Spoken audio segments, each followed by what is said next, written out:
Personality is to a man what perfume is to a flower.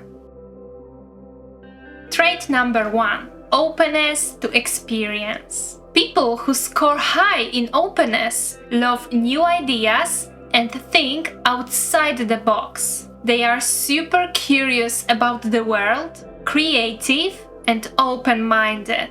They are usually flexible and able to adapt to change. You will often find people with high openness working as artists, writers, researchers, and designers. People low in openness prefer familiarity, routines, and established rules. They might find change to be disruptive or uncomfortable. They like tried and true methods instead of taking risks and experimenting with new ways. People low in openness do well in jobs like accounting, law, administration, and finance, where structure and rules matter. Trait number 2. Neuroticism. People high in neuroticism are more sensitive to stress and feel emotions intensely. They might experience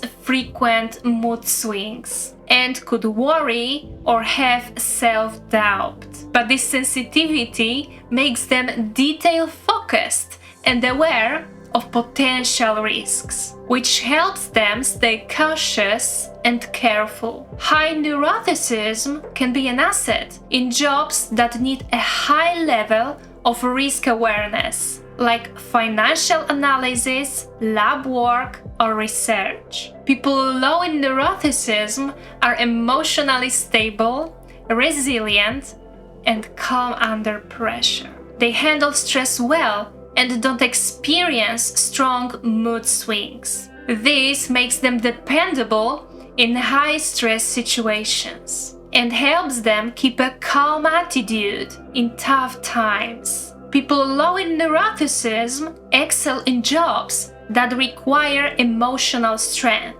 like firefighter, police officer, paramedic, or surgeon. Trait number 3. Extraversion. Extroverts are outgoing, social, and energized by being around others. They love interacting with people, sharing ideas, and bring a lot of energy and enthusiasm to any space. They are talkative, optimistic, and drawn to action and excitement. Extroverts often work in fields like sales, marketing, teaching, and public relations.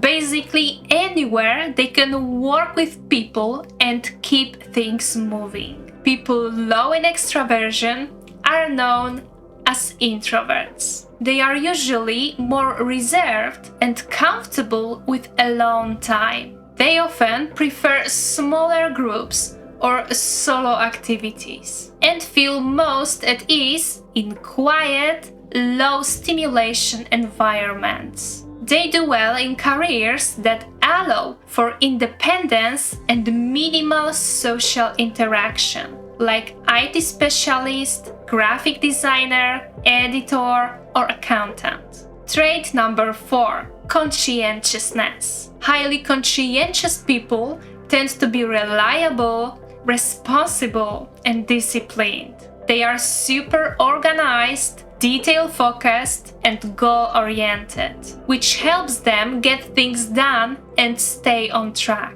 They like structure, planning, and keeping high standards. They do well in jobs with a lot of responsibility, like doctors, accountants, and scientists. People low in conscientiousness are usually more easygoing, flexible, and spontaneous. They can adapt easily and flourish in creative and less structured environments. Rigid schedules and strict planning can feel limiting to them.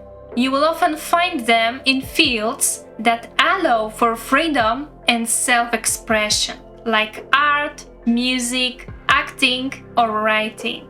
Trait number 5. Agreeableness. People high in agreeableness are friendly, compassionate, and put others' needs first. They are good listeners, kind, empathetic, and enjoy helping others. They avoid conflicts and tend to be very patient. Agreeable people excel in roles that need empathy, like nursing, counseling, teaching, customer service, or human resources. People low in agreeableness tend to be more direct, skeptical, and independent. They focus on their own views and goals, which can make them seem tough, critical, or competitive at times. They are often comfortable making decisions without needing everyone's approval. People low in agreeableness do well in careers that value independence and critical thinking, like law, prosecution, or judging.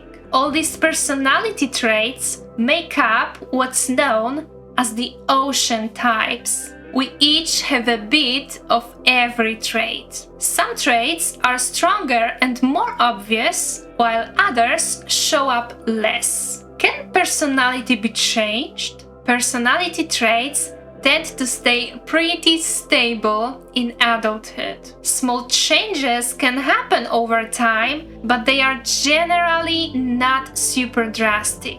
This is partly due to genetics, which plays a big role in shaping our personalities. I will post a link to a sample test in the description that you can do in just a few minutes. Invite your family and friends to join the fun. I have already done my test. Let me know your results in the comments. If you often deal with difficult personality types, check out this video with 8 tips on how to control your emotions immediately in stressful situations. Thanks for watching and see you next time.